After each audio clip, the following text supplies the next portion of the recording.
Welcome to How to Retire on Time, a show that answers your questions about all things retirement, including income, taxes, Social Security, healthcare, and more. This show is an extension of the book, How to Retire on Time, which you can grab today on Amazon, or you can go to www.howtoretireontime.com.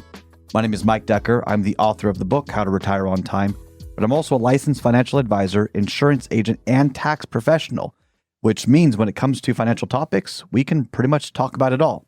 Now, that said, please remember this is just a show. Everything you hear should be considered informational, as in not financial advice. If you want personalized financial advice, then request your wealth analysis from my team today by going to www.yourwealthanalysis.com. With me in the studio today is my esteemed colleague, Mr. David Franson. David, thanks for being here. Yes, thank you for having me here. David's going to be reading your questions, and I'm going to do my best to answer them. You can send your questions in right now or anytime during the week. Just save this number, 913-363-1234. Text them in, 913-363-1234, or you can email them to heymike@howtoretireontime.com. Let's begin.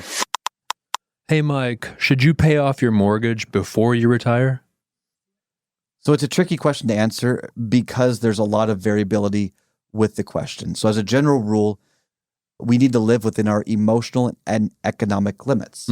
So if the mortgage payment is going to keep you up at night, maybe you do pay it off early. Okay. If the mortgage payment doesn't keep you up at night, but the house is getting kind of old, maybe you don't pay it out sooner, but you spend a little extra money prepping the house because this is a house that you expect to live in for the rest of your life. You know, like a nice rambler.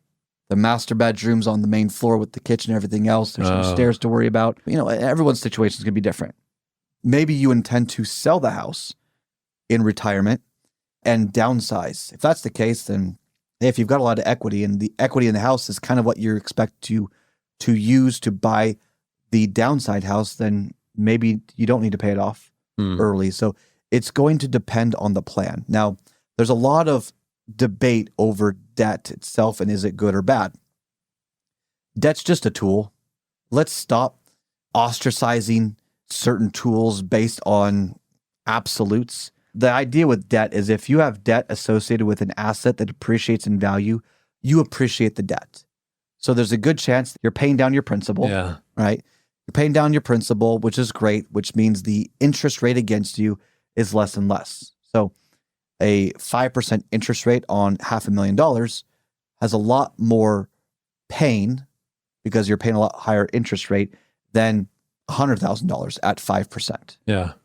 There's also the consideration of how much interest is going against you versus how much you could make in the market. Okay, so right. One of the biggest disconnects when it comes to debt that I've found is the argument, well, if you have $1,000 extra, should you put it in the market or should you pay off debt? Well, if you've got $500,000 in debt, 5% against $500,000 against you is much worse than $1,000 earning 7% for you. The compounding difference between the two doesn't make sense. So there's a tipping point where you are saying, let's pay down the principal first until a certain point, and then you can make that decision. Another way to say that is when you're retired, you have assets. So your $100,000 that's in the market, let's say it's earning on average 6 or 7%, should probably stay in the market if your $100,000 mortgage that's left over is going against you at, let's say, 2 or 3%. Right. Because you actually have all the money, you can make an apples to apples comparison. If you don't have the money, then you might pay down the principal a little bit faster. You see the difference there? Yeah. Debt is a highly nuanced situation. But all things considered, first, follow your emotional comfort. If it's going to keep you up at night, then get rid of it so you've got that peace of mind because once you own that house, there is a huge relief. It's just yours. Don't keep your mortgage for tax benefits. If your mortgage is like, let's say $100,000 left, you've got $1 million you can put in the market or other assets, and your interest rate's like 2-3%, there's a good chance from a financial standpoint that you ought to just keep it in the market. You stand more to gain from the gains of the market than what you would save in interest. Yeah. So $100,000 in the market versus $100,000 paying it off. That means that $100,000 in essence is either 7 or 8%, whatever the market's doing for you you're getting money as opposed to avoiding 2-3% against you. So you've got around 5% positive arbitrage, which is a fancy way of saying your net worth is growing 5% as opposed to going backwards. I get that. So everyone's going to be different, but if you have money, that's the correct calculation, and your money's supposed to serve you. So if you're going to be better off emotionally by just paying off your house, then do it.